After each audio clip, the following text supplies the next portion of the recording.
ओम नमो भगवते वासुदेवाय। ओम नमो भगवते वासुदेवाय। ओम नमो भगवते वासुदेवाय। मुखं करोति वाचालं पंगुं लंघयते गिरिं यत्कृपातमहं वन्दे श्रीगुरुदीनतारिणं परमानंद माधवम श्री चैतन्यमीश्वरम। हरे कृष्णा। सभी भक्तों का एक बार फिर से स्वागत। आज के इस रिवीजन कार्यक्रम के पहले दिन में जहां हम पहला अध्याय करने जा रहे हैं, तो ऐसी हमारी कोशिश रहेगी कि एक दिन में एक अध्याय का पूरा रिवीजन कर लें, जस्ट अच्छे से समझ लें, क्योंकि हम पहले भी पढ़ चुके हैं कि क्या इस अध्याय में बताया गया है। तो शुरुआत करते हैं। सबसे पहले थोड़ा सा भगवत गीता के बारे में समझते हुए, श्रीमद् भगवत गीता, इसका अर्थ होता है, श्रीमद् का मतलब बहुत ही सुंदर, भगवत मतलब भगवान कृष्ण, गान मतलब गाना, गीत, भगवत गीता। तो गीता, गीता का मतलब है गाना, भगवान श्री कृष्ण का बहुत ही सुंदर गाना, या भगवान श्री कृष्ण के मुंह से कुछ निकली हुई वाणी, तो उसको बोला गया है श्रीमद् भगवत गीता, भगवान श्री कृष्ण के मुखारविंद से निकली हुई बहुत ही सुंदर वाणी। ठीक है। इस अध्याय में, इस भगवत गीता में 18 अध्याय हैं और श्लोक हैं कितने, अंशुमान जी? भगवत गीता में जी, अंशुमान जी आवाज नहीं आ रही आपकी। ठीक है, कोई और बताइए कितने श्लोक हैं? 46 हैं प्रभु जी। नहीं, श्लोक हैं भगवत गीता। अच्छा, हमने सोचा आप चैप्टर 1 के पूछ रहे हो। जी जी, बस थोड़ा रिकॉर्डिंग भी हो रहा है ना, एक एक भक्ति उत्तर दीजिए आप। 700 जी, टोटल 700 है, और इस भगवत गीता में 700 श्लोक, 18 अध्याय हैं। और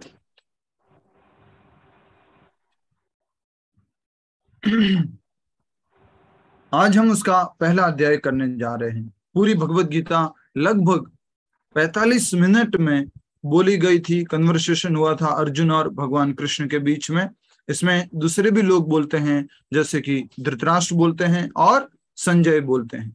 और ये सारा का सारा जो कुरुक्षेत्र की युद्ध स्थल में, मैदान में जो भी वार्तालाप हो रही है, कन्वर्सेशन हो रही है, उसको संजय जो है वो धृतराष्ट्र को सुना रहे हैं। ठीक है।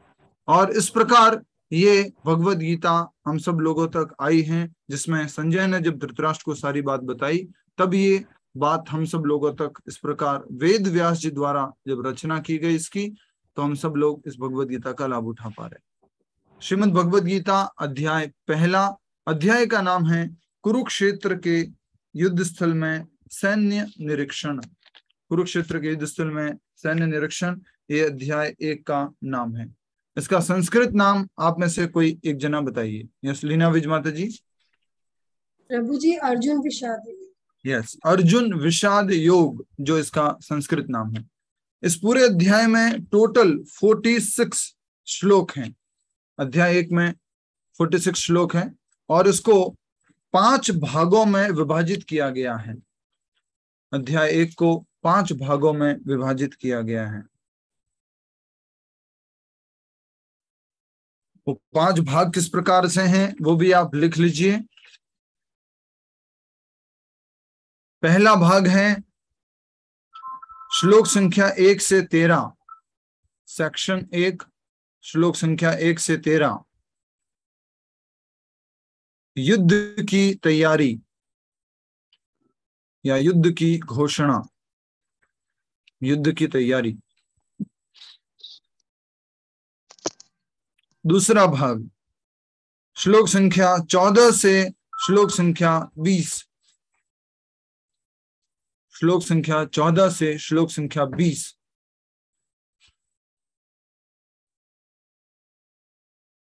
इंग्लिश में है साइन ऑफ विक्ट्री। हिंदी में क्या बोलेंगे इसको? विजय के लक्षण, विजय के लक्षण। पार्ट 2, विजय के लक्षण। तीसरा सेक्शन है, तीसरा भाग है इस पहले अध्याय का, श्लोक संख्या 21 से 27, 21 to 27, सेक्शन नंबर 3, और इसका नाम है भक्त वत्सल। भक्त वत्सल।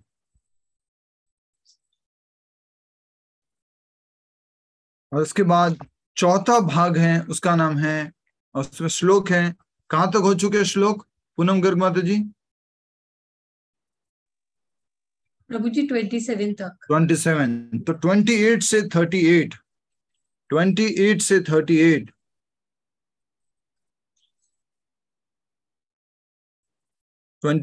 38, अर्जुन के संशय, अंग्रेजी में अर्जुना's डाउट, अर्जुन के संशय।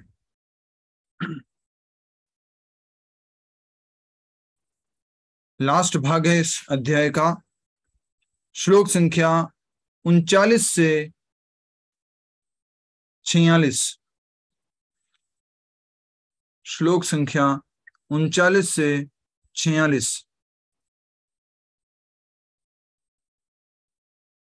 श्लोक संख्या 39 से 46,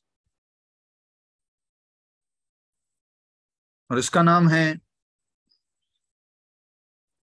कुल का पतन, डिस्ट्रक्शन ऑफ डायनेस्टी,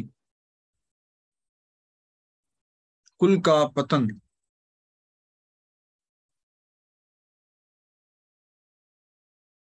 आशा करता हूं आप सभी ने लिख लिया है। ठीक है, ओके। आगे बढ़ते हैं। अब हम समझेंगे एक एक सेक्शन को, इसमें क्या क्या हुआ। तो पहला सेक्शन है अध्याय पहले का, और उस पहले सेक्शन का नाम है युद्ध की तैयारी। और उस युद्ध की तैयारी नामक इस सेक्शन के अंदर सबसे पहले ये जो धृतराष्ट्र है, कौरवों के पिताजी, वो प्रश्न पूछते हैं, धर्म क्षेत्रे कुरुक्षेत्रे समवेता युयुत्सवः मामकः पांडवाश्चैव किम अकुर्वत संजय। हे संजय, मेरे तथा पांडु के पुत्रों ने, जो कि युद्ध की इच्छा से एकत्रित हुए हैं, जोधपुर नामक स्थान पर, वहां पर उन्होंने क्या किया? कुरुक्षेत्र नामक स्थान। ओके ओके ओके, ठीक है, मैंने समझा जोधपुर था। ओके, थोड़ा देख लेता हूँ आप सुन भी रहे कि नहीं।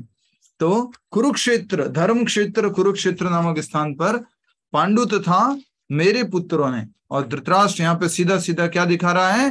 पार्शियलिटी दिखा रहे हैं, मेरे पुत्र और पांडु के पुत्र अलग अलग। पहले ऐसे कभी होता नहीं था, जैसे आप जानते हैं, पहले अगर खुद के पिताजी से अगर कोई बड़े पिताजी है तो उनको पिताजी बोलते थे, इनको चाचा जी बोलते थे, ऐसे करके चलता था। खुद की मदर को भी कभी कभी काकी आंटी बोल देते थे। राइट। तो धृतराष्ट्र जो है खुद के बच्चों के प्रति ऐसा मोह दिखा रहा है, और धृतराष्ट्र ने संजय से प्रश्न पूछा है। अच्छे से समझिएगा, आप खुद साथ साथ अनुवाद भी पढ़ते जाएंगे, समझाता हुआ जाऊंगा। पहला अनुवाद श्लोक संख्या 1 का, धृतराष्ट्र ने कहा, हे संजय, धर्म भूमि कुरुक्षेत्र में युद्ध की इच्छा से एकत्रित हुए मेरे तथा पांडु के पुत्रों ने क्या किया? तो धृतराष्ट्र ने संजय को प्रश्न पूछा। धृतराष्ट्र का मतलब होता है जो अपनी जमीन को पकड़ के रखता है, छोड़ता नहीं है, उसको धृतराष्ट्र कहते हैं। अब ऐसा प्रश्न क्यों किया है संजय को, धृतराष्ट्र ने इस बात को समझ लेते हैं। धृतराष्ट्र को डर था कि कहीं भी इस धर्म क्षेत्र के कारण मेरे पुत्र समझौता ना कर ले।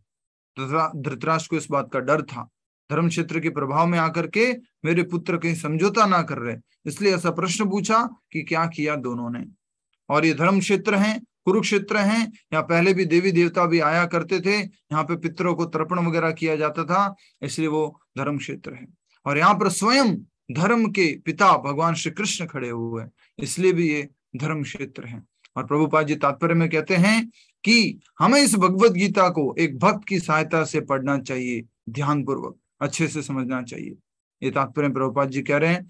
और प्रभुपाद जी ने बताया कि निजी स्वार्थ की प्रेरणा से रहित होकर गुरु शिष्य परंपरा में इस भगवद गीता को समझना चाहिए। लास्ट में प्रभुपाद जी समझाते हैं कि जिस प्रकार से एक खेत में से जो खरपतवार है उसको समूल उखाड़ करके फेंक दिया जाता है, उसी प्रकार इन कौरवों को भी समूल उठा करके फेंक दिया जाएगा इस धर्म क्षेत्र कुरुक्षेत्र नामक स्थान में, और पांडवों को पुनर्स्थापित किया जाएगा। इसे तात्पर्य में लिखा हुआ है। ये हम डिटेल में नहीं जा रहे हैं क्योंकि हमें जस्ट समरी करना है और एक दिन में एक अध्याय पूरा करना है। हम पहले पढ़ चुके हैं, इसकी सारी रिकॉर्डिंग्स अवेलेबल है आपके पास। दूसरा, संजय वाच, संजय ने उत्तर दिया। क्या उत्तर देते हैं संजय? संजय ने कहा, हे राजन। हाँ, ये रिकॉर्डिंग्स कहाँ मिलेगी हमें? यानी मेरे पास नहीं है तो मुझे कहाँ मिलेगा? अगर आप ग्रुप में जुड़े हुए हैं तो आपको ग्रुप में लिंक ऊपर डिस्क्रिप्शन में दिया हुआ है। हर एक ग्रुप के डिस्क्रिप्शन में लिंक है। हाँ, ठीक है प्रभु जी। नहीं तो मुझसे पूछ लीजिएगा बाद में। संजय ने कहा, हे राजन, पांडुपुत्र द्वारा सेना की व्यू रचना देखकर राजा दुर्योधन अपने गुरु के पास गया और उसने ये शब्द कहे। तो इस दुर्योधन जो है वो किसका बेटा था? धृतराष्ट्र का बेटा था। अब ये दुर्योधन जो है धर्म के बारे में अंधा हो चुका था, और ऐसा कहते हैं कि इसका अंधे होने के पीछे उसके पिताजी का बहुत बड़ा हाथ था। पिताजी भी आंखों से अंधे थे और आध्यात्मिक ज्ञान से भी अंधे थे, और उसी कारण से पुत्र मोह में यहां तक युद्ध की स्थिति आ पहुंची है और कौरव और पांडव आमने सामने खड़े। अब जो है धृतराष्ट्र को थोड़ा सा खुश करने के लिए संजय ने बोला है क्या कि राजा दुर्योधन किधर गया? अपने गुरु के पास गया। क्या देख करके? पांडवों की व्यू रचना को। पांडवों की व्यू रचना देख करके अपने गुरु के पास जाता है और कहता है, क्या कहता है? अगले श्लोक में है, हे आचार्य, पांडुपुत्रों की विशाल सेना देखें जिसे आपके बुद्धिमान शिष्य द्रुपद के पुत्र ने इतने कौशल से व्यवस्थित किया है। द्रुपद कौन थे? यस, अमिता माता जी, अमिता दलाल। द्रुपद कौन थे? द्रौपदी के पिता। आपका नाम? द्रौपदी के पिता। यस, द्रौपदी के पिता। तो द्रुपद जो है ना, द्रुपद के बेटे भी थे। उनका नाम क्या है? धृष्टद्युम्न। तो ये जो दुर्योधन है वो अपने गुरु द्रोणाचार्य के पास जाकर कहते हैं कि देखो, आपने अपने शिष्य को शिक्षा दी और उन्होंने कैसी व्यू रचना की है, कैसी सेना को एकत्रित किया है, कितना एक्सपर्ट्सली उसने सारा अरेंज किया है पांडवों की सेना को, क्योंकि द्रुपद का बेटा किसकी तरफ था? पांडवों की तरफ। क्लियर है आपको? आगे बढ़े। ओके, तो ये सारी बात जो है ये दुर्योधन अपने आचार्य द्रोणाचार्य को कहते हैं, और अब कह रहे हैं नेक्स्ट कि देखिए उनकी तरफ कौन कौन महान योद्धा है। ठीक है, तो सबसे पहले वो शुरू करते हैं श्लोक संख्या 4। इस सेना में भीम तथा अर्जुन के समान युद्ध करने वाले अनेक वीर धनुर्धर हैं, यथा महारथी युयुधान, विराट और द्रुपद। बड़े बड़े कौन लोग हैं? युद्ध करने वाले लोग हैं, बहुत बड़े सेना। किसके जैसे हैं ये? दुर्योधन और अर्जुन के। आराध्य माता जी, थैंक यू।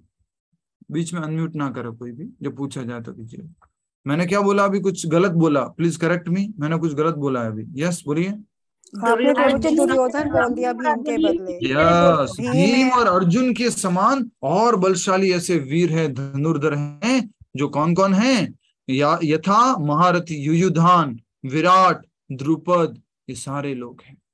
ये सारी जगह आज भी हैं। विराट नगर करके आज भी एक स्थान है, और वहां पर केशव राज जी का बहुत सुंदर मंदिर है।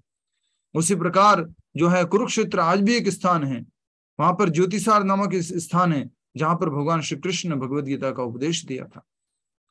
उसी प्रकार हस्तिनापुर आज भी स्थान है, नाम। इंद्रप्रस्थ आज भी नाम है। दिल्ली में मेट्रो स्टेशन बने हुए नामों से।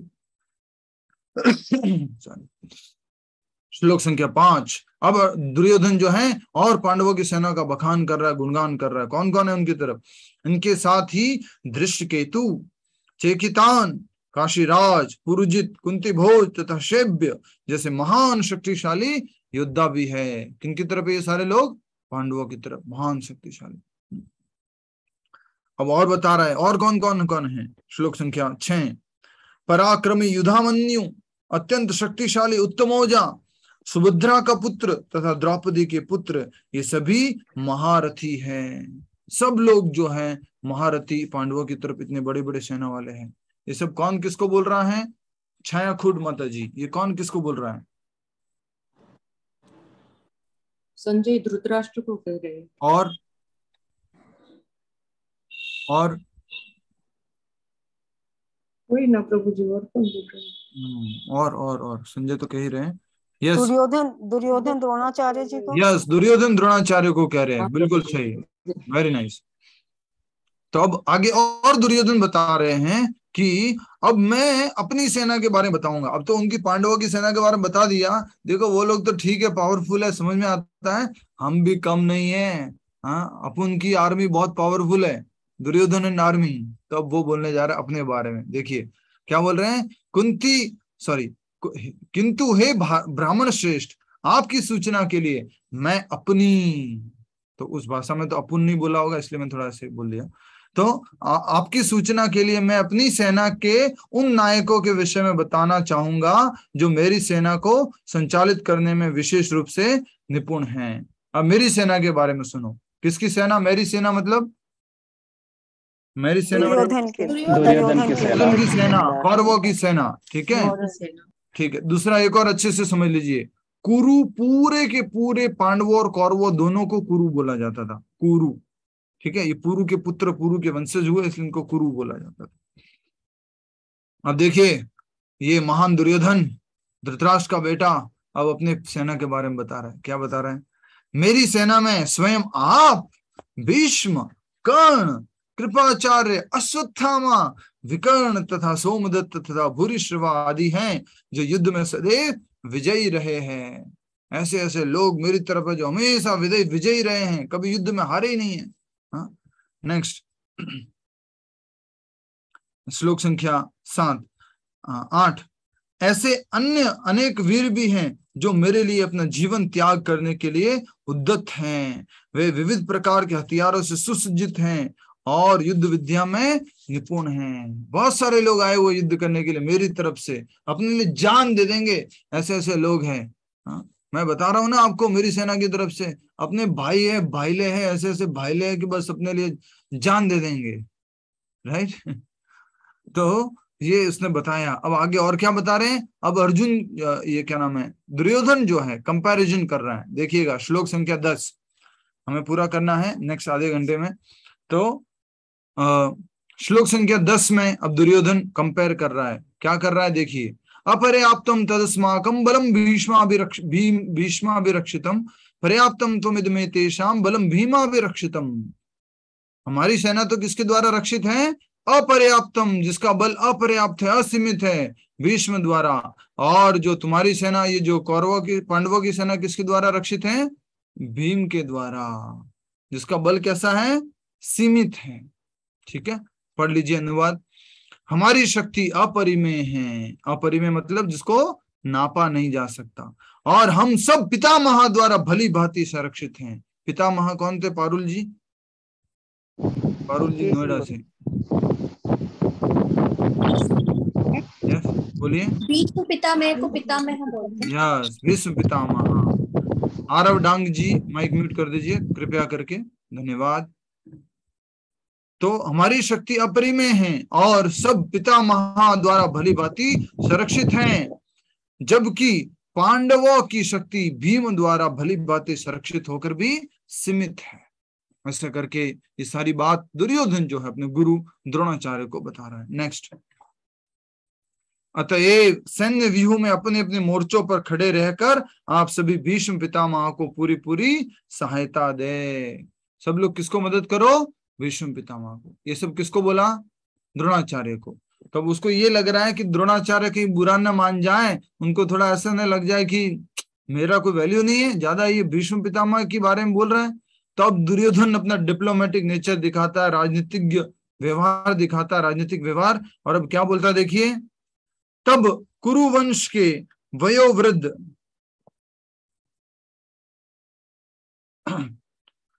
तब कुरुवंश के वयोवृद्ध परम प्रतापी तथा वृद्ध पितामह ने सिंह गर्जना की सी ध्वनि करने वाले अपने शंख को उच्च स्वर में बजाया, जिससे दुर्योधन को हर्ष हुआ। तो बहुत ही तेज गर्जना के साथ भीष्म पितामह ने अपना शंख बजाया। इतना ज्यादा तेजी से बजाया था कि उनको बहुत ज्यादा हर्षोल्लास हुआ, बहुत तेज हुआ, एकदम आनंद आ गया। किसको किसको आनंद आया? दुर्योधन को। श्लोक संख्या 13। दुर्योधन खुश हो गया, भीष्म पितामह ने शंख बजाया। तो जैसे बोला जाता है, आपने मूवी में सुना होगा, ठीक है, मूवी की तरफ नहीं जाते, दिमाग खराब हो जाएगा। ठीक है, तो ऐसे कोई व्यक्ति जब उसको शंखनाद करता है, साउंड करता है, जोश दिलाता है, तो व्यक्ति खुश हो जाता है। तो भीष्म पितामह ने भी उनको खुश कर दिया शंखनाद करके। श्लोक संख्या 13। तत्पश्चात शंख नगाड़े बिगुल तुरही सिंह सहसा एक साथ बज उठे। वह संवेद स्वर अत्यंत कोलाहलपूर्ण था। एक साथ से बहुत ज्यादा ध्वनि हुई, कोलाहलपूर्ण। कोलाहल मतलब क्या हुआ? कोलाहल, बहुत ज्यादा ध्वनि, तेज ध्वनि। और ये किसकी तरफ के बजे हैं सारे? सुदेश राय माता जी, किसकी तरफ के सारे इंस्ट्रूमेंट बने हैं? किसकी तरफ के सारे इंस्ट्रूमेंट बजे हैं? सुदेश राय माता जी, सुदेश राय जिनका नाम है। बाकी म्यूट रहिएगा। कौन बजा रहा है ये सब? सुदेश राय माता जी। भीष्म पितामह। किसकी तरफ के बज रहे हैं सारे? शंख नगाड़े बिगुल तुरही सिंह सरसा एक साथ बज उठे। ठीक है, कौरवों की तरफ से बज रहे हैं। बहुत सुंदर। जिनसे पूछा जाए वो उत्तर दीजिएगा। आपका बहुत बहुत धन्यवाद। माइक म्यूट कीजिए। अब नेक्स्ट श्लोक संख्या 14। अब जो है ये बात जो है हमारे धृतराष्ट्र के असिस्टेंट संजय जो है बोल रहे हैं। क्या बोल रहे हैं? ततः उस समय दूसरी ओर से श्वेत घोड़ों द्वारा खींचे जाने वाले विशाल रथ पर आसीन, म्यूट कर दीजिए सुदेश माता जी, धन्यवाद। दूसरी ओर से श्वेत घोड़ों द्वारा खींचे जाने वाले विशाल रथ पर आसीन कृष्ण तथा अर्जुन ने अपने अपने दिव्य शंख बजाए। भगवान श्री कृष्ण और अर्जुन ने अपने अपने दिव्य शंख बजाए। तो पहली बार दिव्य शब्द उपयोग हुआ है इन दोनों के शंखों के लिए, भगवान श्री कृष्ण और दुर्योधन के शंख के लिए। ठीक है, आगे बढ़ते हैं। दुर्योधन अर्जुन के शंख के लिए, अर्जुन के शंख के लिए, दुर्योधन का ओके ओके ओके ओके। बाकी लोग ध्यान से सुनिए, सब लोग ध्यान से सुनिए। अटेंशन बहुत जरूरी है। फ्लो में चल रहे हैं ना, अटेंशन रखिए, नहीं तो कट जाएगा पूरा। तो दुर्योधन ने बहुत सारे शंख बजाए और उसमें से बहुत ज्यादा आवाज हुई और उनके शंख दिव्य थे। अर्जुन ने शंख बजाए।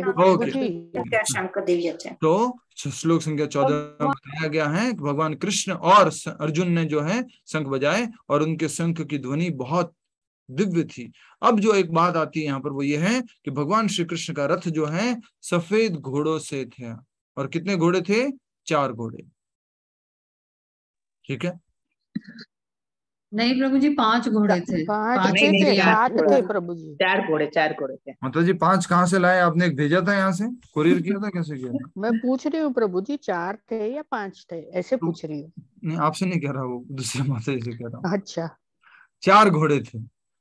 ठीक है, भगवान श्री कृष्ण के रथ में 4 घोड़े थे। आप उससे कंपेयर मत कीजिए कि 5 इंद्रिया होती है, उससे कोई कंपैरिजन नहीं है यहाँ पर। तो सफेद घोड़ों वाले रथ पर आसीन अर्जुन और भगवान श्री कृष्ण अपने दिव्य शंख बजाए और इस प्रकार से वो दिव्य थे। नेक्स्ट, अब उनके शंखों के नाम वगैरह बताए जा रहे हैं। श्लोक संख्या 15। आप सभी को श्लोक याद करना है, पहला और 15वां श्लोक। भगवान कृष्ण ने अपना 5 जन्य शंख बजाया। अर्जुन ने देवदत्त शंख तथा अति भोजी तथा अति मानवीय कार्य करने वाले भीम ने पौंड्र नामक भयंकर शंख बजाया। तो तीनों ने, भगवान श्री कृष्ण ने 5 जन्य, अर्जुन ने देवदत्त और भीम ने पौंड्र नामक अपना दिव्य शंख बजाया। ये सब अलग अलग इनके नाम हैं और अलग अलग नामों से संबोधित भी किया गया। ऋषिकेश मतलब इंद्रियों के स्वामी, और वृकोदर मतलब बहुत ज्यादा खाने वाले या बहुत ज्यादा काम करने वाले। और तीसरा अर्जुन के लिए बोला गया धनंजय। धनंजय मतलब धन को जीतने वाले। तो जब युधिष्ठिर महाराज को बड़ा राजसूय यज्ञ करना था तो धन लाने में मदद की थी किसने? अर्जुन ने। श्लोक संख्या 16, 17, 18 तीनों एक साथ है। तो हमारा पहला सेक्शन कहां तक था? श्लोक संख्या 13 तक। याद नहीं दिलाया आपने? पहला सेक्शन खत्म हो चुका था श्लोक संख्या 13 पर जी, वो था युद्ध की तैयारी। और ये शंख बजना जो शुरू हुआ है, उसके बाद जो भगवान श्री कृष्ण, श्लोक संख्या 13 तक तो क्या हुआ? युद्ध की तैयारी, शंख बज गए। अब जो है पांडवों की तरफ की बात हो रही है। तो यहाँ से दूसरा सेक्शन शुरू होता है, साइन ऑफ विक्ट्री, विक्ट्री के लक्षण। तो दिव्य शंख बज गए हैं और इनके नाम भी बता दिए गए हैं। अब श्लोक संख्या 16, 17, 18 में और भी शंखों के नाम बताए जाएंगे। क्या कहा जा रहा है? सभी लोग ध्यान से पढ़िए अपनी अपनी किताब में। श्लोक संख्या 16, 17, 18। हे राजन, कुंती पुत्र युधिष्ठिर ने अपना अनंत विजय नामक शंख बजाए। युधिष्ठिर के शंख का नाम अनंत विजय। तथा नकुल और सहदेव ने सुघोष एवं मणिपुष्पक बजाए। नकुल के शंख का नाम सुघोष, सहदेव के शंख का नाम मणिपुष्पक, इन्होंने शंख बजाए। महान धनुर्धर काशीराज, परम योद्धा शिखंडी, दृष्टद्युम्न, विराट, अजय सात्यकी, द्रुपद, द्रौपदी के पुत्र तथा सुभद्रा के महाबाहु पुत्र आदि सबों ने अपने अपने शंख बजाए। सब ने अब पांडवों की तरफ से भी अपने अपने शंख बजाए। तो क्या होता है इन शंखों से? देखिए श्लोक संख्या 19 में क्या होता है इन शंखों को बजाने से। अनुवाद: इन विभिन्न शंखों की ध्वनि कोलाहल पूर्ण बन गई और जो आकाश तथा पृथ्वी को शब्दायमान करती हुई धृतराष्ट्र के पुत्रों के हृदय को विदीर्ण करने लगी। विदीर्ण मतलब चीरने लगी। पहले भी ध्वनि कोलाहल हुई थी। किसके समय में? जब कौरवों ने बजाया था तब भी कोलाहल पूर्ण थी, लेकिन जब पांडवों ने बजाया तो कोलाहल भी थी, साथ साथ में उन्होंने धृतराष्ट्र के पुत्रों के हृदय को विदीर्ण कर दिया था, जैसे छेद कर दिया हो, ऐसा था। ठीक है, हरि बोल। इंटरेस्ट आ रहा है? यस और नो? चले आगे। क्या बात है, हरि बोल। चलो श्लोक संख्या 20, सेक्शन दूसरे का लास्ट श्लोक है। श्लोक संख्या 20। उस समय हनुमान से अंकित ध्वजा लगे रथ पर आसीन पांडु पुत्र अर्जुन अपना धनुष उठाकर तीर चलाने के लिए उद्यत हुआ। हे राजन, धृतराष्ट्र के पुत्रों को व्यूह में खड़ा देखकर अर्जुन ने श्री कृष्ण से ये वचन कहे। तो अब जो है संजय रथ के अंदर खड़ा हो चुका है और धृतराष्ट्र जो है रथ चला रहे हैं। इस प्रकार से बहुत ही सुंदर एकदम युद्ध की तैयारी। ये क्या अर्जुन और कृष्ण। ओके, श्री कृष्ण चला रहे हैं। ठीक है, ठीक है, बिल्कुल सही कहा, हरि बोल। 100% अटेंशन है आप सभी को। तो अब जो है भगवान श्री कृष्ण अर्जुन का रथ चला रहे हैं और इसीलिए उनका नाम पड़ा है अच्युत। अच्युत का मतलब जो अपने स्थान से कभी गिरते नहीं है। भले कभी ड्राइवर बन जाए या छोटे से बालक बन जाए या माखन चोरी कर ले या फिर मटका फोड़ ले या फिर वो गोपियों के वस्त्र हरण कर ले, वो कभी भी अपने स्थान से, परम भगवान के स्थान से कभी नीचे नहीं गिरते हैं। और इसलिए अब यहाँ पर बताया जा रहा है कि एक रथ के अंदर जिसको अग्निदेव ने गिफ्ट किया था, उसके अंदर अर्जुन खड़ा हो चुका है। उसने अपना गांडीव धनुष ले लिया है, बाण हाथ में ले लिया है, तैयार है युद्ध करने के लिए। और तीर चलाने से पहले क्या बोलता है? बताइए, कौन बताएगा? तीर चलाने से पहले क्या बोलता है? जल्दी से बताइए। सुभगा माता जी, सुभगा माता जी, सुभगा माता जी, जिनसे पूछा जा रहा है। सुभागा है। युद्ध क्षेत्र के बीच में, दोनों युद्ध क्षेत्र के बीच में रथ को ले जाओगे, मैं देखना चाहता हूँ। बस अर्जुन ने बोला पहले कुछ, क्या बोला और वो बोला क्या है देखते हैं। तो पहली बार अर्जुन भगवान श्री कृष्ण को कुछ कह रहे हैं और भगवान भक्त वत्सल हैं और इसलिए भगवान अब क्या कर रहे हैं? आज्ञा को मान रहे हैं। तो तीसरा हमारा सेक्शन शुरू होता है श्लोक संख्या 21 से। क्या था सेक्शन का टाइटल? भक्त वत्सल। भक्त वत्सल भगवान की। तो देखिए भगवान जो है अर्जुन के सारथी बन चुके हैं और भगवान क्या कह रहे हैं? अर्जुन क्या कह रहे हैं? हे अर्जुन ने कहा, हे अच्युत, कृपा करके मेरा रथ दोनों सेनाओं के बीच में ले चले, जिससे मैं यहाँ उपस्थित युद्ध की अभिलाषा रखने वालों को तथा शस्त्रों की इस महान परीक्षा में जिनसे मुझे संघर्ष करना है उन्हें देख सकूं। ये कौन लड़ाई करने के लिए आए, कौन अपना अपना शस्त्र को दिखाने के लिए आए कि मेरे पास ये शस्त्र है, मेरे पास ये शस्त्र है। इन महान शस्त्रों की परीक्षा में कौन कौन आए हुए हैं, मैं इनको देखना चाहता हूं। मेरा रथ कहाँ ले चलो, दोनों सेनाओं के बीच में ले चलो। ऐसा करके ये अर्जुन ने भगवान श्री कृष्ण को आदेश दिया है। तो कृपया करके ये श्लोक भी याद कीजिएगा, श्लोक संख्या 21, सेनयोर उभयोर मध्ये रथम स्थाप्य मेच्युता। अब अर्जुन नेक्स्ट क्या बोलता है, देखिए भगवान श्री कृष्ण को। आधा श्लोक भगवान श्री कृष्ण, आधा 1.5 श्लोक अर्जुन बोल रहा है और आधा श्लोक भगवान कृष्ण बोल रहे हैं यहाँ पर, ठीक है। 1.5 श्लोक अर्जुन बोल रहा है, आधा श्लोक भगवान श्री कृष्ण बोल रहे हैं। 1.5 कैसे होगा, 2 है क्या श्लोक, 1.5 नहीं, उसको बोलेंगे 75% जो है, 3/4 अर्जुन बोल रहे हैं और 1/4 भगवान श्री कृष्ण बोल रहे हैं। श्लोक संख्या 23, मुझे उन लोगों को देखने दीजिए जो यहाँ पर धृतराष्ट्र के दुर्बुद्धि पुत्र दुर्योधन को प्रसन्न, यहाँ पे नहीं बोल रहे हैं, अच्छा यहाँ नहीं बोल रहे, सॉरी यहाँ नहीं बोल रहे, आगे आएगा, यहाँ नहीं बोल रहे। मुझे यहाँ पर देखने दीजिए जो यहाँ पर धृतराष्ट्र के दुर्बुद्धि पुत्र दुर्योधन को प्रसन्न करने की इच्छा से लड़ने के लिए आए हुए हैं। मुझे मेरा रथ ले चलो दोनों सेनाओं के बीच में, मुझे देखना है, मुझे देखने दो कौन कौन दुर्बुद्धि धृतराष्ट्र के दुर्बुद्धि पुत्र दुर्योधन को प्रसन्न करने की इच्छा से आए हैं। होता है ना, देखने दो, साथ में तो कौन कौन आए, इनका सपोर्ट कौन कर रहा है, क्यों उछल रहा है इतना ज्यादा दुर्योधन, मालूम तो करूं मैं। ऐसे करके ये जो है अर्जुन ने भगवान श्री कृष्ण पूछा। नेक्स्ट संजय कहते हैं, क्या कहते हैं संजय? संजय ने कहा, श्लोक संख्या 24, हे भरतवंशी, अर्जुन द्वारा इस प्रकार संबोधित किए जाने पर भगवान कृष्ण ने दोनों दलों के बीच में उस उत्तम रथ को लाकर खड़ा कर दिया। भगवान श्री कृष्ण को क्या बोला गया है? भक्त वत्सल। तो अर्जुन ने बोला मेरा रथ दोनों सेनाओं के बीच में लेके जाओ, तो वो लेके जा रहे हैं।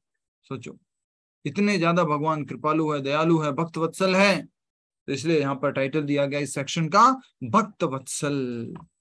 नेक्स्ट,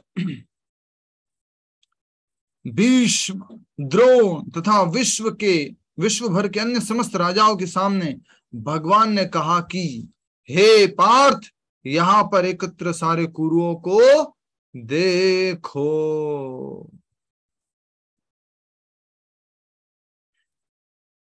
कुरुनीति पश्येतान संवेतान, कुरुनीति सारे कौरवों को देखो, सारे कुरुओं को देखो जहाँ एकत्रित हुए हैं युद्ध की इच्छा से, और विश्व भर से अलग अलग जो राजा आए हैं, भीष्म, द्रोण तथा विश्व भर से समस्त राजाओं के सामने भगवान ने कहा कि हे पार्थ, यहाँ पर एकत्र कुरुओं को देखो। और कुरुओं का मतलब क्या है?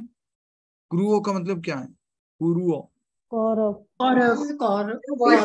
उन्होंने उत्तर दिया कौरव, वो गलत उत्तर है। कुरुओं का मतलब है कौरव और पांडव।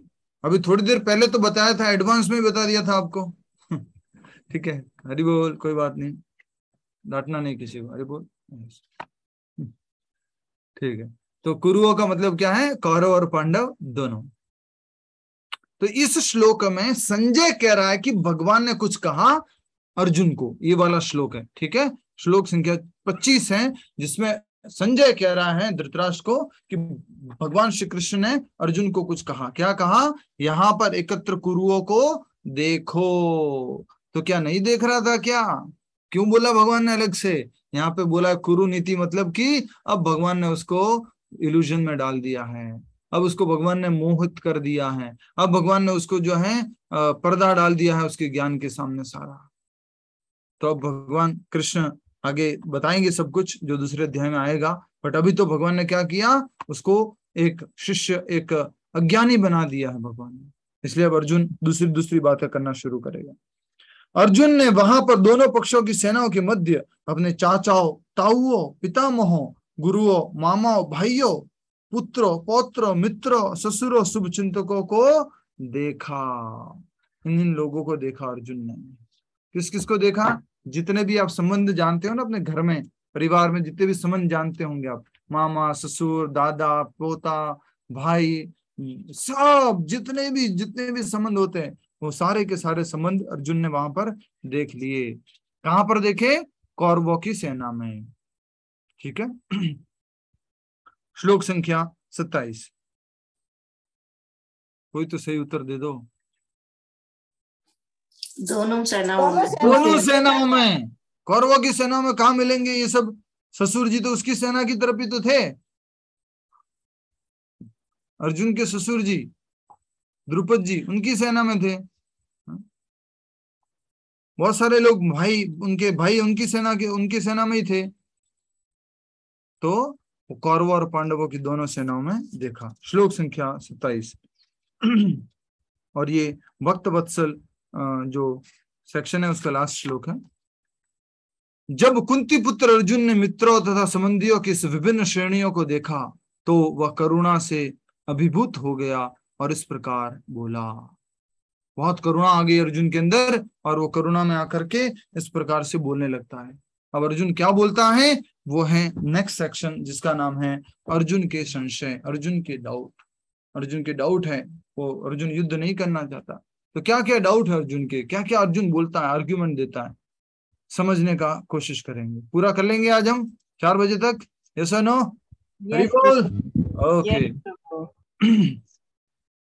श्लोक संख्या अभी आ गया है 28। अर्जुन उवाचा, अर्जुन ने कहा, हे कृष्ण, इस प्रकार युद्ध की इच्छा रखने वाले अपने मित्रों तथा संबंधियों को अपने समक्ष उपस्थित देखकर मेरे शरीर के अंग कांप रहे हैं और मेरा मुंह सूखा जा रहा है। मेरा भी सूख रहा।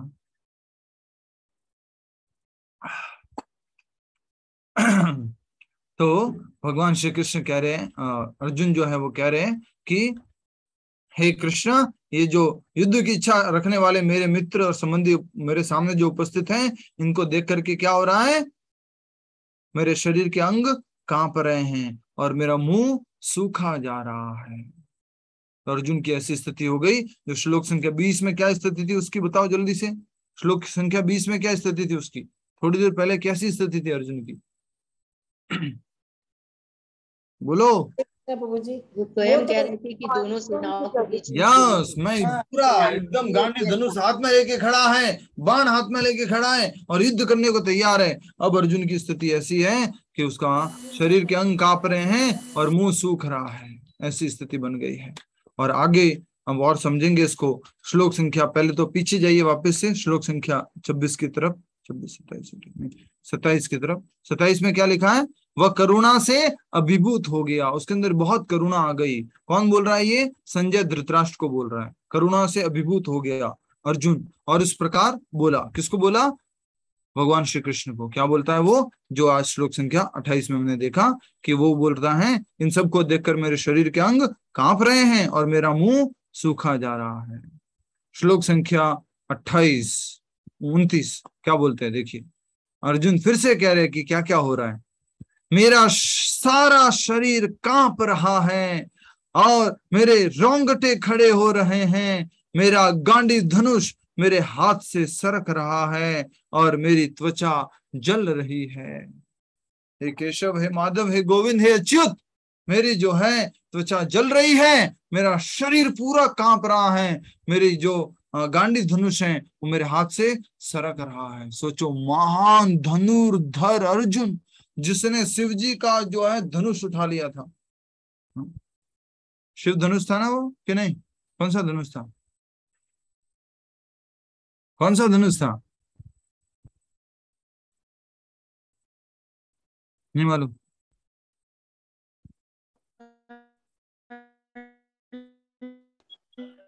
प्रभु जी गांडीवन तो शिवजी तो दिया था, शिव धनुष ही था। गांडीव धनुष था और गांडीव धनुष जो कि है, गांडीव धनुष जो है वहां पर रखा हुआ था। कहां पर रखा हुआ था? समी वृक्ष में। यस, माता जी ने बिल्कुल सही उत्तर दिया। एक वृक्ष के अंदर था। वो पूरी इसकी कहानी है। पर मैं जो बात कहना चाह रहा था वो ये था कि जब स्वयंवर हो रहा था तो अर्जुन ने धनुष की प्रत्यंचा चढ़ाई और उस मछली के आंख में निशान मारा और आज उस अर्जुन के हाथ से धनुष क्या हो रहा है? सरक रहा है। सोचो, ये सब क्यों हो रहा है? क्योंकि भगवान ने अर्जुन के ऊपर ऐसा कुछ कर दिया है। ट्रांसेंडेंटल ड्रामा चल रहा है। क्या चल रहा है? दिव्य ड्रामा। उसको बोलते दिव्य ड्रामा, इसको बोलते लीला। ठीक है। अब देखो क्या होता है, धनुष हाथ से सरक रहा है, मेरी त्वचा जल रही है, रोंगटे खड़े हो रहे हैं, शरीर कांप रहा है, पूरी तरह से बुरी स्थिति है अर्जुन की। और प्रभुपाद जी बताते हैं कि साथ साथ अर्जुन रो भी रहा है, अर्जुन रो भी रहा है, क्योंकि अगले दूसरे अध्याय में आएगा अश्रुपूर्णा, अश्रु से पूर्ण था अर्जुन, रो रहा था। सोचिए कौन रो रहा है, महान धनुर्धर क्षत्रिय सम्राट अर्जुन रो रहा है, करुणा से अभिभूत हो गया। और ये किसका लक्षण है, बोलो किसका लक्षण है, ये जल्दी बोलो, समय नहीं है। मुझे आसक्ति का एक भक्त का लक्षण है, अध्यात्म बुद्धि का लक्षण। बहुत बहुत धन्यवाद, म्यूट कर लीजिए सभी लोग। एक भक्त का लक्षण है, भक्त का लक्षण क्या है, करुणा से अभिभूत हो जाता है, पर दुखी, दूसरे के दुख को देख करके दुखी हो जाता है। तो अर्जुन जो है भक्त था, वो तो युद्ध करना नहीं चाह रहा था, और ऐसे युद्ध में आके खड़ा हो गया है, ऐसे अपने सामने संबंधियों को मारना है, मित्रों को मारना है, तो अर्जुन बहुत ज्यादा करुणा से अभिभूत हो गया था। देखिए पहले अध्याय में इंटरेस्ट आएगा क्योंकि थोड़ी इसमें कहानी है, दूसरे अध्याय में थोड़ा सा पूरी फिलोसॉफी है, अटेंशन फिर और ज्यादा चाहिए होगा। ठीक है। तो इस प्रकार अर्जुन जो है भक्त था, वो करुणा से अभिभूत हो गया। श्लोक संख्या 30 क्या बताते हैं, देखिए, मैं यहाँ अब और अधिक खड़ा रहने में असमर्थ हूं, मैं अपने को भूल रहा हूं और मेरा सिर चकरा रहा है। हे कृष्ण, मुझे तो केवल अमंगल के कारण दिखाई दे रहे हैं। ये भी किसका लक्षण है, भक्त का लक्षण है। सब जगह अमंगल ही अमंगल दिख रहा है, विनाश ही विनाश दिख रहा है, सब कुछ नष्ट हो जाएगा। हे कृष्ण, ऐसा युद्ध मैं नहीं करना चाहता, मेरा गांडी धनुष मेरे हाथ से सरक रहा है। ऐसी स्थिति है किसकी, अर्जुन की। श्लोक संख्या 31। अर्जुन के सारे डाउट है और अर्जुन मना कर रहा है सब कुछ। श्लोक संख्या 31। हे कृष्ण, इस युद्ध में अपने ही स्वजनों का वध करने से न तो मुझे कोई अच्छाई दिखती है, न तो मुझे इसमें कोई अच्छाई दिखती है, और न उससे किसी प्रकार विजय, राज्य या सुख की इच्छा रखता हूं। न मैं किसी भी प्रकार की इस प्रकार से युद्ध करके किसी प्रकार के विजय की, राज्य सुख की इच्छा रखता हूं। मुझे इनको मार करके मेरे को राज्य चाहिए, इनको मारूंगा और मुझे राज्य मिलेगा, इसमें बहुत बड़ी खुशी की बात है। इसलिए मेरे जो राज्य नहीं चाहिए प्रभु जी, उसको राज्य नहीं चाहिए, मुझे नहीं चाहिए राज्य, मेरे घर वाले दे दो मुझे, मेरे घर वाले चाहिए, मुझे राज्य नहीं चाहिए। तो अर्जुन जो है ऐसे जो है बोल रहा है, मैं क्या करूंगा इस राज्य का, कोई नहीं होगा मेरे साथ खेलने वाला, क्या करूंगा इस राज्य का। ऐसे करके ये अर्जुन जो है भगवान श्री कृष्ण से कह रहे हैं, राज्य सुख की मेरी कोई इच्छा नहीं है, अपने परिवार वालों का ही वध करके। लेकिन आजकल कैसी स्थिति है बताओ, आजकल हमारी स्थिति कैसी है, हमारी बाढ़ में मुझे दे दो सब कुछ, राज्य करो, किसी को भी मारना पड़े तो मारो, किसी को चोरी करना पड़े कुछ करो, और मुझे तो चाहिए। भाई हो, पिता हो, कुछ भी हो, कोर्ट कटघरे में खड़ा कर देते हैं प्रॉपर्टी के लिए। बहुत बुरी स्थिति है। श्लोक संख्या 32, 33, 34, 35। ठीक है। क्या बताते हैं, देखिए, हे गोविंद, हम राज्य सुख अथवा इस जीवन से हमें बोल रहे हैं, हमें राज्य सुख अथवा इस जीवन से क्या लाभ, क्योंकि जिन सारे लोगों के लिए हम उन्हें चाहते हैं वे ही इस युद्ध में खड़े हैं। जिसके लिए मैं ये चाहता हूं सब कुछ, वही तो मेरे सामने खड़े हुए हैं। कौन कौन, मेरे भाई, मेरे गुरु, मेरे पितामह, सब लोग तो मेरे सामने खड़े हुए, जिनके लिए मैं चाहता हूँ ये कि मैं ये राज्य सुख वगैरह सब कुछ लाऊं, जिनके लिए तो वही सब लोग मेरे सामने खड़े हैं। हमें राज्य सुख अथवा इस जीवन से क्या लाभ, क्योंकि जिन सारे लोगों के लिए हम उन्हें चाहते हैं वे ही इस युद्ध में, युद्ध भूमि में खड़े हैं। हे मधुसूदन, जब गुरुजन, पितृगण, पुत्रगण, पितामह, मामा, ससुर, पुत्रगण, साले तथा अन्य सारे संबंधी अपना अपना धन एवं प्राण देने के लिए तत्पर हैं और मेरे समक्ष खड़े हैं, तो फिर मैं इन सबको क्यों मारना चाहूंगा? भले ही वे मुझे क्यों न मार डाले, वे भले मुझे मार डालें, पर मैं उनको मारना नहीं चाहता। कई बार आपने सुना होगा कि वो तुम्हारा नुकसान कर रहा है, वो तुम्हें गाली दे रहा है, कोई बात नहीं, पर तुम तो अच्छे बन के रहो, तुम तो वैसे मत बनो। तो वैसे अर्जुन भक्त के लक्षण दिखा रहा है। भले युद्ध के लिए आया हुआ है, लेकिन मैं युद्ध करना नहीं चाहता। उनको भले मुझे मारना हो, मार दे, कोई दिक्कत नहीं। नेक्स्ट,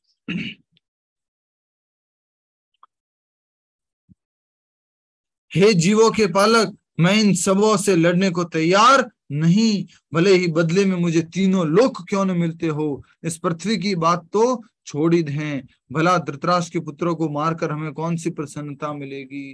तो मैं धृतराष्ट्र के पुत्रों को नहीं मारना चाहता हूँ। भले तीनों लोगों का राज्य मिल जाए, ऐसा भी मुझे ये राज्य सुख नहीं चाहिए। ऐसा उनसे लड़ने की मेरी बिल्कुल भी इच्छा नहीं है। तीनों लोग भी मिल जाए तो भी मैं इनके साथ में लड़ाई करना नहीं चाहता हूँ।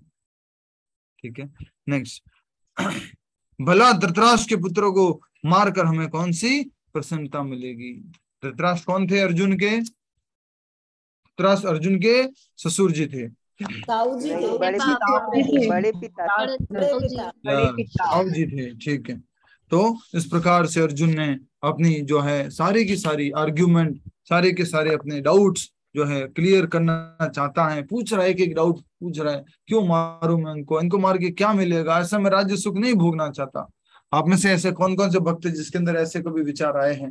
कोई बात नहीं ना, उनको जितनी जमीन चाहिए लेने दो, उनको जो घर लेना है लेने दो, उनको जितनी प्रॉपर्टी चाहिए लेने दो, हमें कोई मतलब नहीं। नहीं होता ना, बड़ा मुश्किल है। अर्जुन बोलते हैं नहीं, मेरे पिताजी को आया, बहुत आया, जिसने जो लेने ले ले, बहुत। कृष्ण का नहीं कह रहे माता जी, भाइयों भाइयों में आपस में अगर कोई ले लेता है, हम थोड़ी ना कहते हैं कि ले लो तुम्हें जितना चाहिए ले लो। क्या मेरे पिताजी को आया, अपने भाइयों को बोला उन्होंने, जो लेना ले लो। ठीक है, श्लोक संख्या 36, 37, 38, 39, 40, 41, 42, 43, 44, 45, 46, एक साथ 10 श्लोक बचे हुए हैं और 10 मिनट है अपने पास। 1 मिनट में एक श्लोक। हरि बोल। श्लोक संख्या 36 और हमारा नेक्स्ट सेक्शन शुरू होता है 39 से, अभी नहीं हो रहा है। ठीक है, यदि हम ऐसे आतताइयों का वध करते हैं तो हम पर पाप चढ़ेगा। तो सबसे पहले तो अर्जुन का पहला कारण युद्ध नहीं करने का वो क्या था? दया करुणा। पहला कारण युद्ध का नहीं करने का क्या था? बोलो। दया करुणा। मुझे अपने सगे संबंधियों को मारकर आनंद नहीं हो। पहला कारण था दया और करुणा, जो सगे संबंधियों का डिटेल में आता है। ठीक है, दूसरा कारण अर्जुन यहाँ पे बोल रहे हैं, वो आगे हम समझेंगे। यदि हम ऐसे आतताइयों का वध करते हैं तो हम पर पाप चढ़ेगा। फियर ऑफ सिंफुल रिएक्शन, पाप का भय। दूसरा कारण अर्जुन का युद्ध नहीं करने का दूसरा कारण पाप का भय। डर था कि पाप लगेगा, बट आजकल तो लोग डरते ही नहीं है पाप करने से। अर्जुन को तो पाप का डर लग रहा था, पर आजकल को तो लोग डरते ही नहीं है, खुलेआम मारते रहते हैं।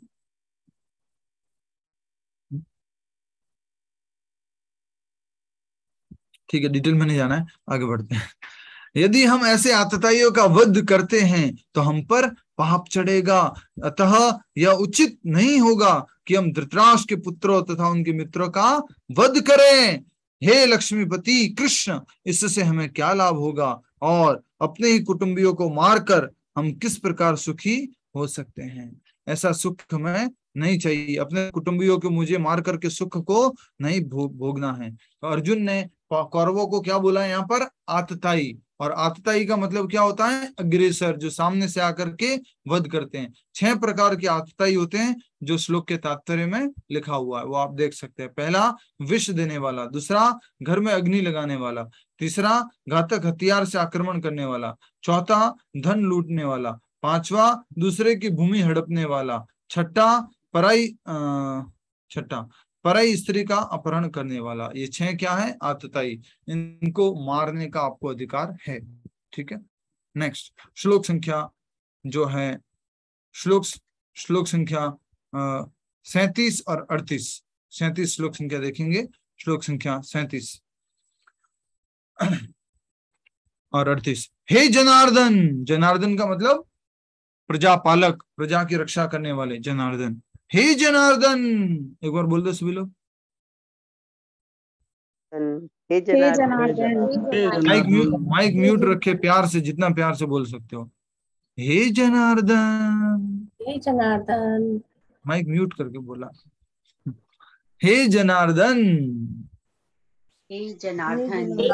तो भगवान श्री कृष्ण को अर्जुन बोल रहे हैं, हे जनार्दन, यद्यपि लोभ से अभिभूत चित्त वाले ये लोग अपने परिवार को मारने या अपने मित्रों से द्रोह करने में कोई दोष नहीं देखते, किंतु हम लोग तो परिवार के विनष्ट करने में अपराध देख सकते हैं। ऐसे पाप कर्मों में क्यों प्रवृत्त हो? उन लोगों को तो कोई दोष नहीं दिखता है ऐसा युद्ध करने में, लेकिन हमें तो क्या दिख रहा है? दोष दिख रहा है ऐसे परिवार को नष्ट करने में। तो हम युद्ध नहीं करना चाहते हैं और हम ऐसे पाप कर्मों में प्रवृत्त नहीं होना चाहते हैं जो परिवार को क्या कर देते हैं? नाश कर देते हैं। ऐसे हम युद्धों में नहीं लगना चाहते, ऐसा युद्ध नहीं करना चाहता हूं। कौन बोल रहे हैं? अर्जुन बोल रहे हैं। नेक्स्ट, समझ में आ गया आपको? श्लोक संख्या 38 तक ये हो गया है हमारा सेक्शन नंबर 4 और आता है अब सेक्शन नंबर 5, परिवार का पतन, समाज का, वंश का पतन, कुल का पतन। श्लोक संख्या 36 से 46 तक। 39 से 46 तक। ओके, वो मेरा चश्मा उल्टा था इसलिए मैंने 6 को 9 पढ़ लिया जी। ओके हरे कृष्णा। 39 श्लोक संख्या 39 से श्लोक संख्या 46 तक जल्दी से देख लीजिए। 39, अब परिवार कैसे नष्ट होता है, कुल की परंपरा कैसे नष्ट होती है, वो यहाँ पर बोल रहे हैं अर्जुन। आर्ग्यूमेंट नंबर, अर्जुन का आर्ग्यूमेंट नंबर कितना हो गया? कितना? युद्ध नहीं करने का कौन सा? हाँ, तो अर्जुन का आर्ग्यूमेंट नंबर जो क्या है? तीसरा।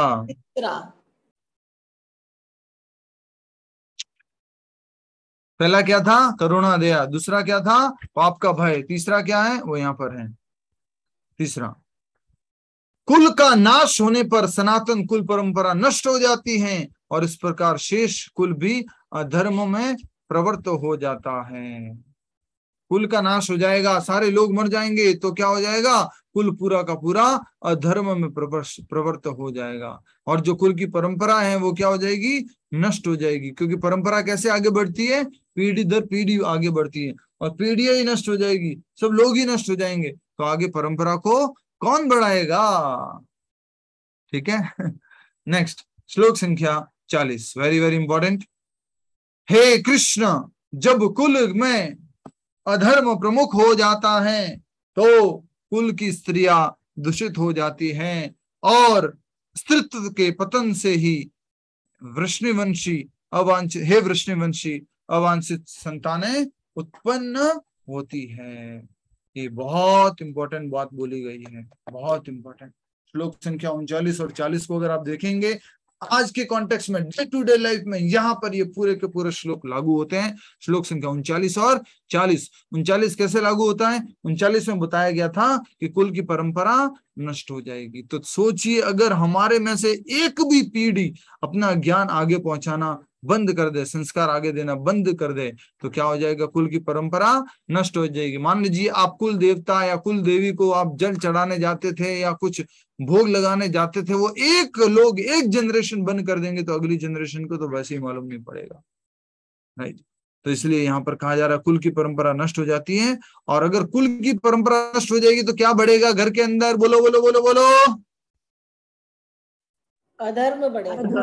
अधर्म बढ़ेगा, अधर्म बढ़ जाएगा। ये याद रखना, जब भी घर की परंपराओं को, जब भी घर के रीति रिवाजों को माना नहीं जाएगा तो घर के अंदर अधर्म बढ़ जाएगा, गलत चीजें बढ़ जाएगी, पाप बढ़ जाएगा, गलत खान पान आ जाएगा, गलत प्रकार के कपड़े आ जाएंगे, गलत बोली आ जाएगी, गलत गलत शब्द उपयोग करने लग जाएंगे, गलत टीवी चैनल, गलत वीडियो, गलत मोबाइल, सब कुछ गलत गलत गलत गलत गलत आ जाएगा।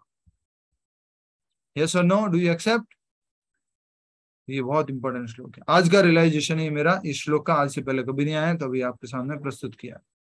ठीक है, कि कैसे ये जो हम कहते हैं संस्कार आगे बढ़ाते हैं चीजों को, तो संस्कार अगर खत्म हो जाएंगे तो घर के अंदर अधर्म बढ़ जाएगा, और अधर्म बढ़ जाएगा तो क्या होगा, जो कुल की स्त्रियां हैं वो दूषित हो जाएगी, अर्थात वो दूसरे आदमियों की शरण में जाएगी, क्योंकि उनके पतियों की तो मृत्यु हो चुकी है, तो वो किसी और आदमियों की शरण में जाएंगी संरक्षण के लिए।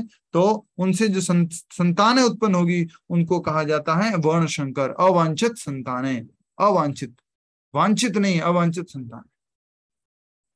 ठीक है, और आजकल देखा जा ही रहा है कि कुल की परंपरा नष्ट हो गई, और जो है क्या हुआ, संस्कार आगे नहीं बढ़े, तो आज अमेरिका में भी बहुत ज्यादा अवांछित संतानें हैं,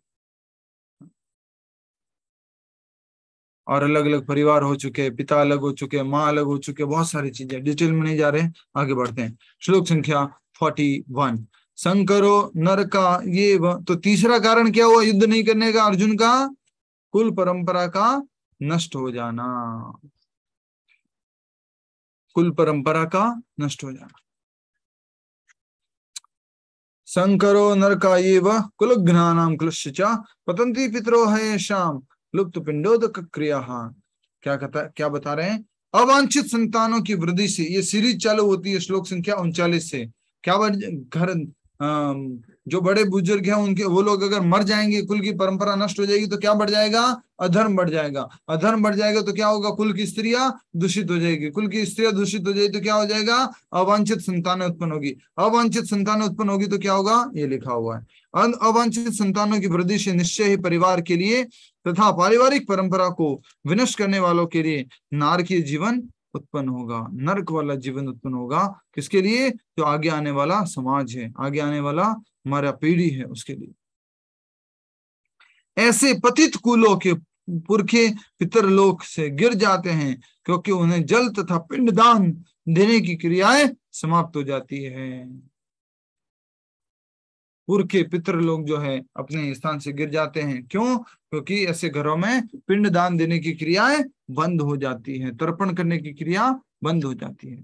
ठीक है, ये कुल की परंपरा नष्ट हो गई है। नेक्स्ट श्लोक संख्या 42, हरि बोल, 4 श्लोक बचे हैं, अटेंशन प्लीज। श्लोक संख्या 42, सो मत ना, इतना सोने का तो बोल ही नहीं रहा मैं, मतलब इतना तेजी से बता रहा हूँ एंथुसियाज्म के साथ में, और आप। हरे कृष्णा प्रभु जी। हरे कृष्णा प्रभु जी 40 का पर्पट में ना चाणक्य पंडित जी बोल रहे हैं womens are generally not very intelligent, वो क्यों ऐसा बोलते हैं, और प्रभुपाद क्यों कोट किया? बाद में प्रश्न उत्तर में करेंगे, ठीक है। Women are very very intelligent, that's why they ask such kind of questions, nobody asks. Next श्लोक संख्या 42, जो लोग कुल परंपरा को विनष्ट करते हैं और इस तरह अवांछित संतानों को जन्म देते हैं, उनके दुष्कर्मों से समस्त प्रकार की सामुदायिक योजनाएं तथा पारिवारिक कल्याण कार्य विनष्ट हो जाते हैं। अगेन ये भी क्या आ गया, जो आजकल की मॉडर्न सोसाइटी में भी होता है। मान लीजिए दादाजी ने कुछ नियम बनाए थे, कुछ विधि विधान बनाए थे, दादाजी ने कुछ प्लानिंग किया था कि मेरे पुत्र ऐसे होंगे, मेरे पुत्रों के पुत्र ऐसे होंगे, ऐसे हमारे परिवार में, ऐसे हमारे कुल में कुछ परंपराएं चलेगी।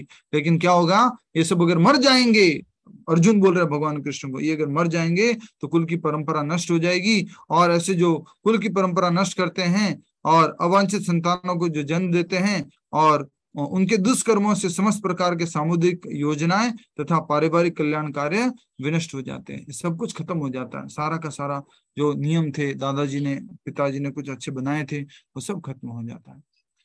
नेक्स्ट श्लोक संख्या 43, अर्जुन का अगला भगवान श्री कृष्ण को शंका, संशय। हे प्रजापालक कृष्ण, मैंने गुरु परंपरा से सुना है, जो कुल धर्म का विनाश करते हैं वे सदैव नरक में वास करते हैं। अर्जुन क्या बोल रहा है, युद्ध नहीं करूंगा, और युद्ध करूंगा तो मैं तो नरक में जाऊंगा। आगे देखना भगवान दूसरे अध्याय में क्या बोलते हैं, युद्ध करोगे तो स्वर्ग में जाओगे।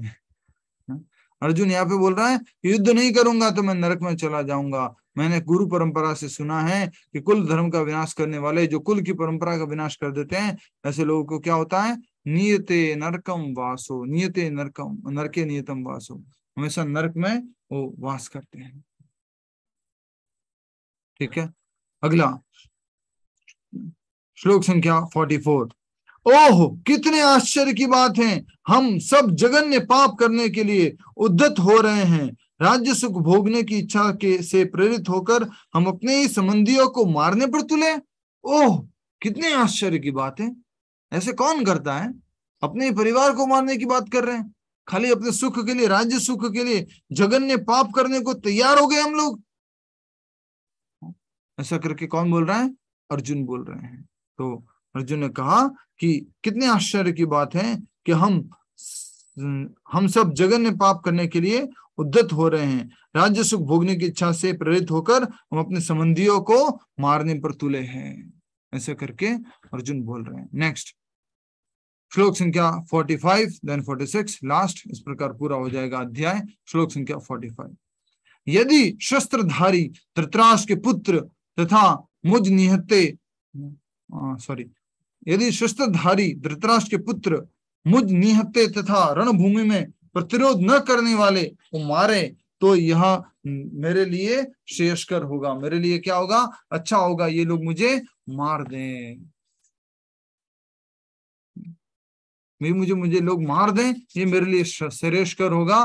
मुझे निहत्ते को मार दें, मेरे हाथ में क्या नहीं है? हथियार नहीं है। युद्ध भूमि का नियम होता है कि हाथ में हथियार होना चाहिए, और साथ ही साथ जो है, जो व्यक्ति को मारने से पहले उसको सचेत करना चाहिए। भले ही मुझे कोई निहत्ता मार दें या फिर मैं प्रतिरोध न करूं और मुझे मार डालें, तो यह मेरे लिए श्रेयस्कर होगा। कौन बोल रहे हैं? अर्जुन बोल रहे हैं। ठीक है, लास्ट एंड फाइनल चौथा पॉइंट क्या था? युद्ध नहीं करने का चौथा पॉइंट क्या लिखवाया था? फोर्थ आपने तीन ही लिखा है प्रभु जी, कुल धर्म का विनाश, परंपरा का नष्ट होना नरक नरक में वास करेंगे। बताया तो नहीं प्रभु जी, ये होना चाहिए। परिवार का पतन और कुल परंपरा का नष्ट हो जाना। Simple reaction. तीसरा कारण कुल परंपरा का नष्ट हो जाना। अधर्म बढ़ेगा जी। पहला कारण क्या था? दया और करुणा। प्रभु जी, करुणा, करुणा, दया और करुणा। दूसरा कारण पाप का भय। माता जी दूसरा हो गया ना, कुसुम सरोवर माता जी, पाप का भय दूसरा हो गया, फियर ऑफ सिंफुल रिएक्शन। तीसरा कारण क्या है? कुल का नाश, कुल परंपरा का नाश। चौथा हाँ, चौथा नहीं लिखवाया। प्रभु जी, आपने पहले परिवार का पतन बताया था, फिर आपने कुल परंपरा का नष्ट बताया। पहला परिवार का पतन, फिर उसके बाद कुल परंपरा का नष्ट हो जाना। परिवार का पतन, कुल परंपरा। नहीं प्रभु, नहीं प्रभु, आपने तीन ही बोले। अभी तो मैंने तीन ही बोले, चौथा कौन सा है मैं भूल रहा हूँ। अभी तो आया फियर था। ऑफ सिंफुल रिएक्शन भी तो था प्रभु जी। माता जी हो गया ना सेकंड, वो तो दूसरा हो गया ना। नरक में और destruction of dynasty, compassion and कि कोई मतलब किसको हम ये किंगडम दिखाएंगे, ये सारा जब सारे कौरवों का नाश हो जाएगा तो yes. मतलब enjoyment, loss of enjoyment, loss of enjoyment, yes, आनंद खोने का भय। वेरी नाइस, थैंक यू माता जी। लॉस ऑफ एंजॉयमेंट, आनंद खोने का भय। ये जो उसने शुरुआत के श्लोकों में बोल दिया था अर्जुन ने, आनंद को मैं किसके लिए भोगूंगा, मैं कोई भोगने वाला ही नहीं होगा। तो श्लोक संख्या 46। संजय उवाच, संजय ने कहा, लास्ट श्लोक पहले अध्याय का। संजय ने कहा, यदि युद्ध भूमि में इस प्रकार कहकर अर्जुन ने अपना धनुष, म्यूट कर लो प्लीज। संजय ने कहा, युद्ध भूमि में इस प्रकार कहकर अर्जुन ने अपना धनुष तथा बाण एक और रख दिया और शोक संक्षिप्त चित्त से रथ के आसन पर बैठ गया। दुखी होकर के, शोक संक्षिप्त होकर के अर्जुन जो है वो रथ के ऊपर बैठ गया, जो बड़ा अपना धनुष लेकर के तैयार था, आ जाओ युद्ध करो, शंख बज चुके थे कौरव और पांडवों की तरफ से। और अब अर्जुन जो है अपना गांडीव धनुष छोड़ दिया है और वो युद्ध के अंदर बैठ चुका है, खड़ा भी नहीं, दुखी होकर बैठ चुका है।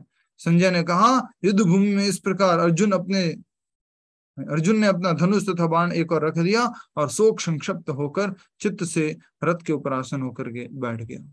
ये अर्जुन की स्थिति है। और प्रभुपाद जी बोलते हैं इस श्लोक के लास्ट लाइन में, ऐसा दयालु तथा कोमल हृदय व्यक्ति जो भगवान की सेवा में रत हो आत्मज्ञान प्राप्त करने के योग्य है। अब ये लक्षण आ गया है कि ऐसे व्यक्ति को तब क्या मिलना चाहिए, आत्मज्ञान मिलना चाहिए। तो ऐसा जो कोमल हृदय वाला दयालु व्यक्ति है उसको ऐसा ज्ञान मिलना चाहिए।